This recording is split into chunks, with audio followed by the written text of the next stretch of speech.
Assalamualaikum warahmatullahi wabarakatuh. Baik, di sini kami dari kelompok 3 yang beranggotakan Muhammad Fahru Rizal, NIM 9321000819, Nurul Ilmadinana, NIM 9321361119, dan Dwi Wahyuni dengan NIM 9321375919. Kami di sini akan membahas tentang konsepsi dalam zakat. Topik yang akan kita bahas yaitu ada beberapa bahasan. Yang pertama tentang metode pembelajaran zakat, yang kedua pengertian dari zakat, yang ketiga jenis-jenis zakat, yang keempat cara mengeluarkan zakat, dan yang kelima hikmah zakat. Topik 1 yaitu metode pembelajaran zakat. Dalam penyampaian materi, guru harus memiliki strategi dan metode yang tepat berdasarkan berbagai pertimbangan. Terkadang masih banyak guru yang lalai akan hal tersebut, padahal strategi dan metode merupakan komponen pembelajaran yang memiliki peran penting dalam menentukan keberhasilan pembelajaran. Guru yang profesional juga dituntut untuk mampu menggunakan strategi dan metode yang tepat agar materi yang diajarkan dapat disampaikan dengan baik kepada peserta didik. Untuk itu, guru harus memiliki kreativitas dan inovasi dalam menggunakan strategi dan metode yang akan digunakan dalam suatu pembelajaran.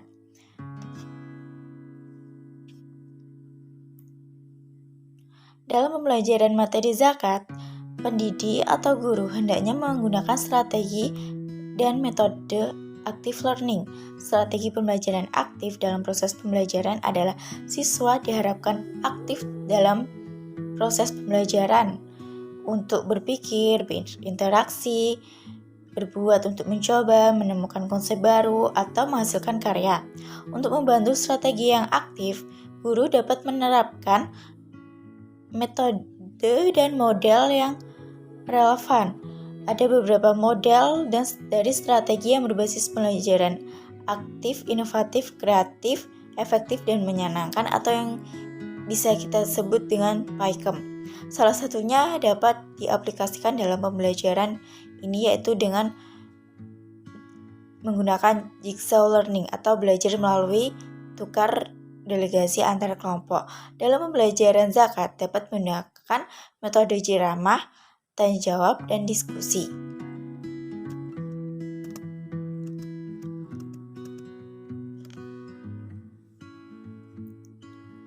Metode ceramah yaitu cara yang digunakan dalam mengembangkan proses pembelajaran melalui cara penuturan oleh guru. Sedangkan metode tanya jawab yaitu metode pembelajaran yang memungkinkan terjadinya dialog antara guru dan siswa, dan metode diskusi adalah metode pembelajaran yang dihadapkan siswa pada suatu permasalahan. Selain itu, kita juga dapat menggunakan jigsaw learning. Langkah-langkahnya seperti yang pertama, memilih materi pembelajaran yang dapat dibagi menjadi beberapa segmen atau bagian.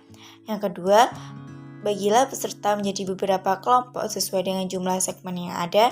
Yang ketiga, setiap kelompok mendapat tugas membaca, memahami, dan mendiskusikan serta membuat ringkasan materi pembelajaran. Yang keempat, setiap kelompok mengirimkan anggotanya ke kelompok lain untuk menyampaikan apa yang telah mereka pelajari di kelompoknya.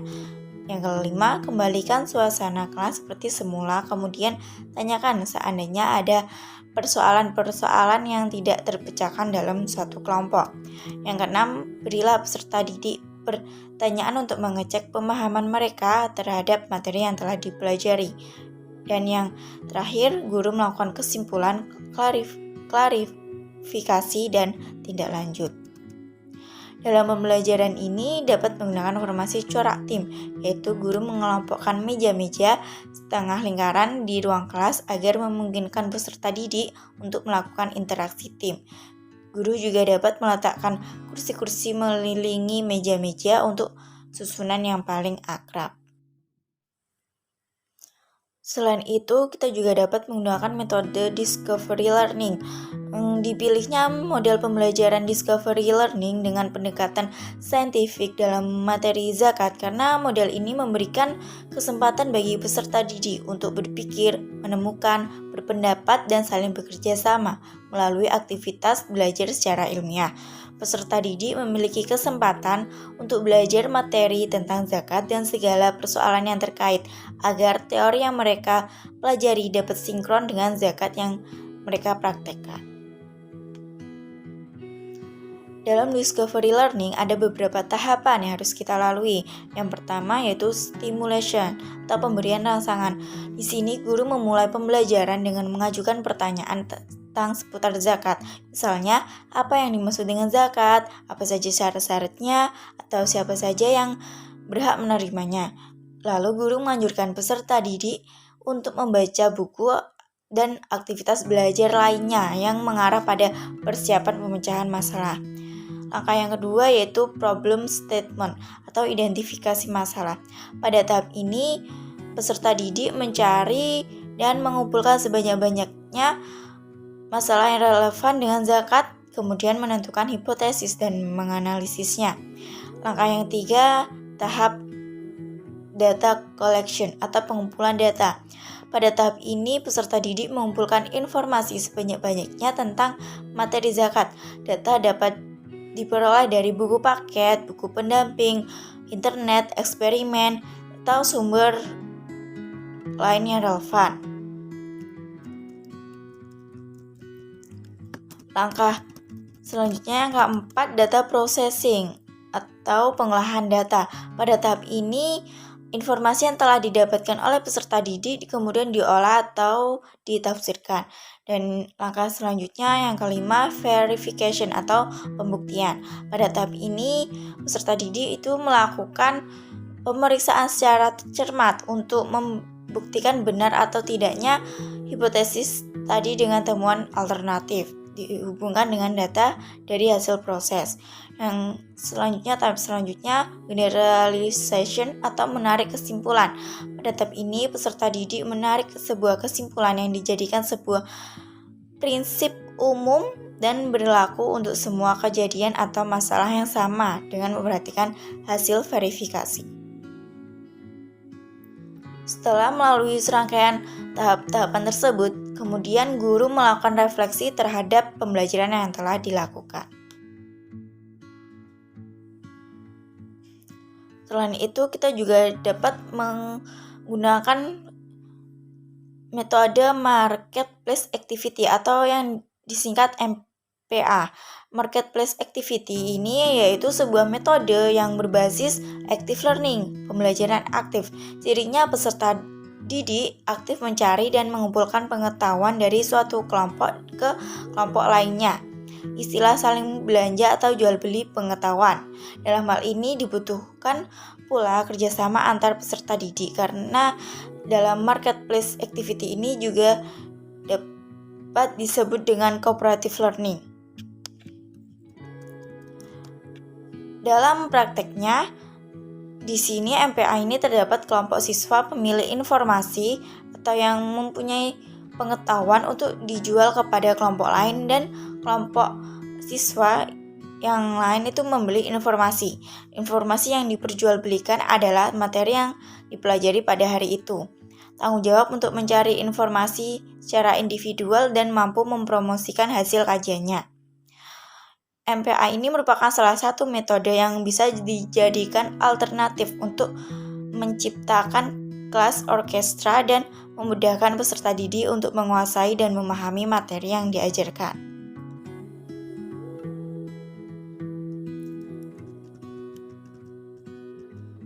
Penerapan secara sederhana metode MPA ini dengan materi zakat yaitu dengan peserta didik dalam satu kelas dibagi menjadi beberapa kelompok disesuaikan kepada kompetensi dasar materi zakat yang akan dibahas pada pertemuan tersebut.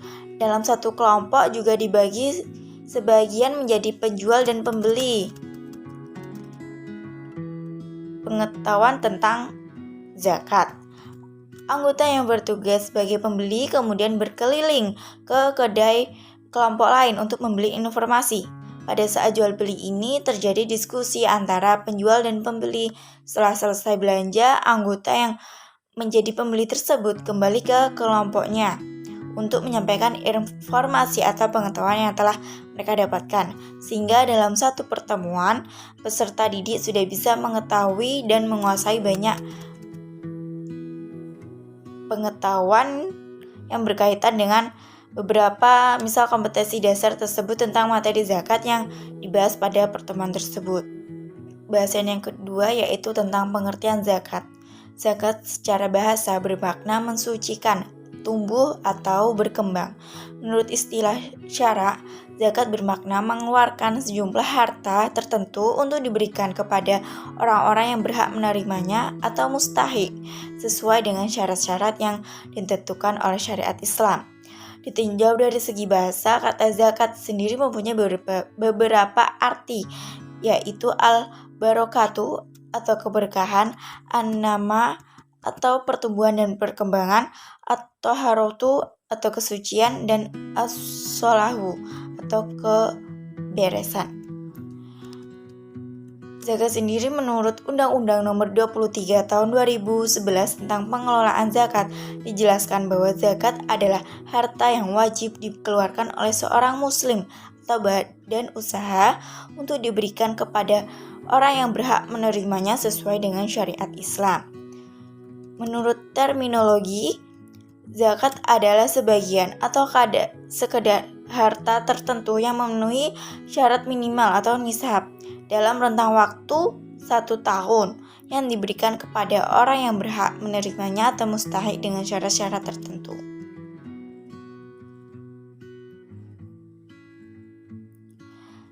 Zakat adalah bagian dari harta yang dikelola seseorang yang harus dikeluarkan jika persyaratan tertentu tersebut terpenuhi. Apabila persyaratan yang ditentukan telah terpenuhi, maka wajib bagi pemilik harta tersebut atau yang disebut dengan muzaki untuk mengeluarkan zakat dan menyerahkan kepada orang yang berhak menerimanya, yaitu mustahik. Harta yang memenuhi syarat nishab dan haul yang telah dikeluarkan zakatnya diyakini menjadi investasi yang terus tumbuh dan berkembang, suci dan penuh berkah. Tumbuh, suci, berkembang, dan penuh keberkahan ini adalah makna dasar dari zakat. Zakat sendiri dari segi istilah fikih adalah sejumlah harta tertentu yang diwajibkan oleh Allah Subhanahu wa Ta'ala untuk diserahkan kepada orang-orang yang berhak menerimanya. Zakat dalam bahasa Arab memiliki beberapa makna, yaitu yang pertama, zakat bermakna at-tahuru, yang artinya mensucikan atau membersihkan. Makna ini menegaskan bahwa orang yang selalu menunaikan zakat karena Allah Subhanahu wa Ta'ala dan bukan karena ingin dipuji oleh manusia, Allah akan membersihkan dan mensucikannya, baik harta maupun jiwa. Yang kedua, zakat bermakna al-barokatu, yaitu berkah. Makna di sini bermakna bahwa orang yang selalu menunaikan zakat pada hartanya akan dilimpahkan keberkahannya. Kemudian keberkahan ini akan berdampak pada keberkahan hidup. Keberkahan ini lahir karena harta yang kita gunakan adalah harta yang suci dan bersih. Makna yang ketiga yaitu zakat bermakna an-namu, yang artinya tumbuh dan berkembang. Makna ini menegaskan bahwa harta yang dizakatkan dengan izin Allah akan selalu tumbuh dan berkembang. Hal ini disebabkan oleh kesucian dan keberkahan harta yang telah ditunaikan kewajiban zakatnya. Yang keempat, zakat bermakna as-solahu, yang artinya beres atau keberesan. Bahwa orang-orang yang selalu menunaikan zakatnya, hartanya akan selalu beres dan jauh dari masalah. Dan zakat ini merupakan salah satu rukun Islam dan wajib bagi setiap muslim. Kewajiban zakat dalam Islam sebagian besar dikaitkan dengan kewajiban sholat. Hal ini menunjukkan bahwa kewajiban zakat dapat disejajarkan dengan kewajiban sholat. Saya Muhammad Fahrul Rizal, NIM 93210019 akan menjelaskan tentang jenis-jenis zakat. Yang pertama, zakat fitrah. Zakat fitrah ini dikeluarkan pada akhir bulan Ramadan menuju bulan Syawal. Yang kedua, zakat mal. Zakat mal ini zakat tentang harta. Jadi zakat yang dikeluarkan ketika harta kita sudah menuju nisab atau sudah sesuai dengan nisab, yaitu zakat mal terbagi menjadi 6. Yang pertama, zakat binatang ternak. Yang kedua, zakat emas dan perak. Yang ketiga, zakat barang dagangan. Yang keempat, zakat tanaman. Yang kelima, zakat barang temuan. Yang keenam, zakat profesi. Nah, jadi jenis-jenis zakat ada 2, zakat fitrah dan zakat mal, seperti itu. Yang selanjutnya yaitu cara mengeluarkan zakat. Cara yang mengeluarkan zakat ini, yang pertama zakat fitrah. Tentu kita sudah tidak asing lagi kalau zakat fitrah itu dikeluarkan yaitu sejumlah 1 sok. 1 sok itu atau 3,5 liter atau 2,5 kilo dari makanan pokok. Makanan pokok bisa beras, gandum, atau kurma. Jadi seperti itu. Yang kedua, cara mengeluarkan zakat mal. Ini zakat mal yang pertama yaitu unta. Unta ketika kita memiliki 40 ekor, kita zakatnya 1 ekor bintul lakbun. Kalau kita memiliki 50 ekor, zakatnya 1 ekor hikoh. Kalau kita memiliki hewan ternak sapi 30 ekor, zakatnya 1 ekor tabi. Kalau kita memiliki 40 ekor, zakatnya 1 ekor musinah. Dan ketika kita memiliki kambing 100 ekor, zakat kita 1 ekor. Nah, seperti ini. Zakat mal yang kedua yaitu nisab emas. Nisab emas di sini dihitung menurut mayoritas ulama 20 miskol atau 90 gram. Ketika kita sudah memiliki 90 gram, kita sudah bisa mengeluarkan zakat emas. Dan perak 200 dirham atau 600 gram, yaitu zakat kita ketika kita mempunyai emas 90 gram atau perak 600 gram, besar zakat kita 2,5% setelah tersimpan selama setahun hijrah penuh. Seperti itu. Oke, zakat yang selanjutnya zakat, cara mengeluarkan zakat mal di zakat pertanian. Nah, sebesar 10% jika kita menggunakan air hujan, sungai, dan sebagainya. Dan kita mengeluarkan 5% ketika kita menggunakan pompa air dan sebagainya. Cara mengeluarkan zakat barang temuan. Di sini sebenarnya tidak ada nisab dan haul. Namun setiap kita menemukan harta karun, kita langsung mengeluarkan zakatnya sebesar 20%. Yang terakhir adalah cara mengeluarkan zakat penghasilan.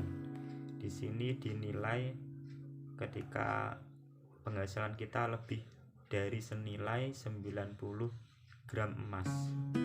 Zakatnya yang kita keluarkan 2,5% setelah dikurangi kebutuhan pokok. Mungkin itu saja presentasi dari saya, dilanjut penjelasan yang dijelaskan oleh teman saya. Terima kasih. Wassalamualaikum warahmatullahi wabarakatuh. Bismillahirrahmanirrahim. Di sini saya akan melanjutkan penjelasan mengenai zakat.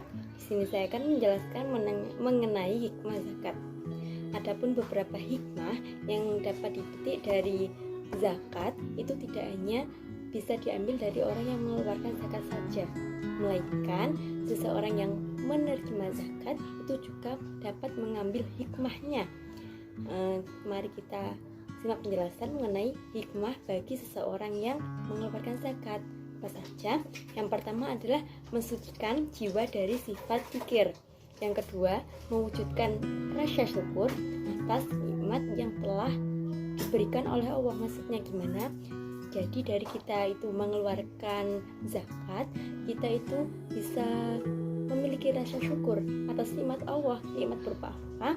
Yakni nikmat berupa kelebihan dari harta yang telah diberikan oleh Allah Subhanahu wa taala. Dan hikmah bagi seseorang yang mengeluarkan zakat yang ketiga itu apa? Yakni mendidik untuk suka berinfak dan suka bersedekah. Terus yang keenam adalah mendekatkan diri kepada Allah Subhanahu wa taala karena dapat mentaati perintah Allah.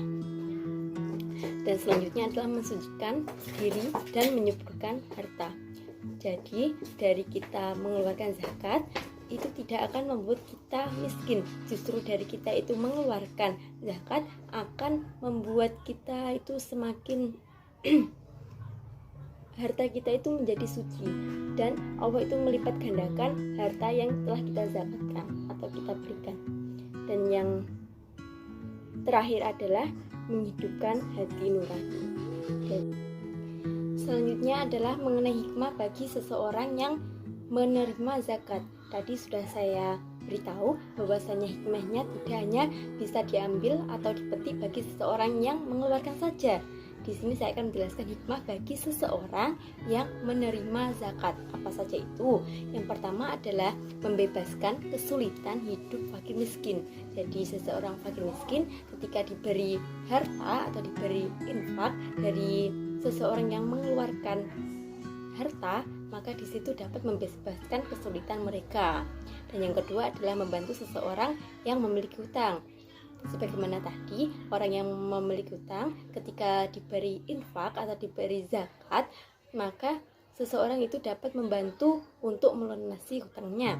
Yang ketiga apa? Mengangkat fakir miskin dari kehinaan. Selanjutnya, membantu seseorang yang sedang berjuang di jalan Allah. Dan yang terakhir adalah memudahkan Ibnu Sabil dalam perjalanannya. Apakah ada hikmah lain selain dari seseorang yang mengeluarkan dan juga seseorang yang menerima zakat? Tentu saja ada. Ini hikmah yang dikhususkan atau kekhususan dari Allah Subhanahu wa taala. Itu apa? Dari segi kepentingan harta benda yang dizakati itu akan memberikan suatu jaminan untuk membentengi harta kekayaan tersebut dari apa? Dari kebinasaan, dan memberikan keberkahan serta kesucian dari kotoran dan subhat. Dan yang selanjutnya adalah hikmah yang dapat dipetik, yakni hikmah dari eksistensi harta. Yakni apa? Yakni menjaga dan memelihara dari para pendosa, pencuri, sehingga apa? Sehingga kehidupan di lingkungan masyarakat itu menjadi tentram tanpa ada rasa ketakutan. Dan yang terakhir, hikmah dari zakat, yakni hikmah zakat bagi Islam secara keseluruhan. Apa saja itu? Yang pertama adalah menjalin ukhuwah Islam. Yang kaya itu memperhatikan yang kurang mampu, dan yang kurang mampu itu tidak iri terhadap yang kaya. Dan masing-masing di antara mereka, di antara orang yang mempunyai kelebihan harta dan mempunyai kekurangan harta, itu dapat mensyukuri nikmat yang telah Allah berikan kepada hambanya. Yang kedua apa? Terjalinnya hubungan yang harmonis dan sinergis antar anggota masyarakat. Yang ketiga, yakni terjadinya hubungan yang harmonis dan sinergis antar anggota masyarakat. Selanjutnya apa? Selanjutnya yakni mensucikan dan mengikis akhlak yang buruk. Yang selanjutnya adalah sebagai alat pembersih harta dan penjagaan dari ketamaan orang yang jahat. Selanjutnya, hikmah zakat bagi umat Islam secara keseluruhan itu apa? Yakni mendidik jiwa manusia itu suka berkorban dan membersihkan jiwa dari sifat yang kikir dan bakhil. Lalu bisa mengungkapkan rasa syukur atas nikmat yang telah Allah berikan kepada kita, kepada hambanya yang bersedekah. Dan yang selanjutnya yakni zakat itu bersifat sosialis. Karena apa? Karena meringankan beban fakir miskin dan meratakan nikmat yang diberikan oleh Allah Subhanahu wa taala. Dan yang terakhir, hikmahnya yakni zakat itu mendidik, arti bahwa manusia itu bukan hidup untuk dirinya sendiri. Kita kan sebagai makhluk sosial, jadi kita itu harus mementingkan, tidak hanya mementingkan diri sendiri, kita juga harus mementingkan sesama.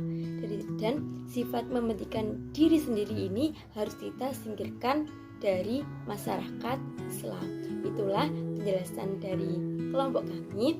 Kurang lebihnya mohon maaf. Wassalamualaikum warahmatullahi wabarakatuh.